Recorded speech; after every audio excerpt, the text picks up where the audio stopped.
Friends, ఈరోజు మనం HDFC millennium card యొక్క రివార్డ్స్ పాయింట్ని ఏ విధంగా రెడీమ్ చేసుకోవాలో తెలుసుకుందాం. ముందుగా ఇంటర్నెట్ బ్యాంకింగ్ యూజర్ ఐడి పాస్వర్డ్తో లాగిన్ అవ్వాలి. అక్కడ ఆ పేజ్ రీడైరెక్ట్ అవ్వగానే మనకి ఎన్ని రివార్డ్ పాయింట్స్ ఉన్నాయో అక్కడ చూపిస్తుంది. మనకి ఎన్ని కావాలో దాన్ని అక్కడ అమౌంట్ని ఎంటర్ చేసుకోవాలి.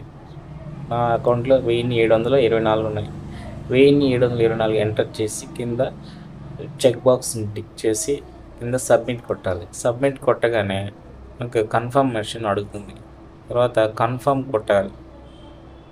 కన్ఫర్మ్ చేయగానే మనకు ఒక స్క్రీన్ మీద రెడీమ్ చేసుకున్న రివార్డ్ పాయింట్స్ రెడీమ్ అయినట్టు చూపిస్తూ ఒక ఆర్డర్ని స్క్రీన్ మీద చూపిస్తుంది. అంతే, మన క్యాష్ రూపంలో ఆ క్రెడిట్ కార్డ్ యొక్క అకౌంట్లకి రివార్డ్ పాయింట్స్ అనేవి యాడ్ అవుతాయి.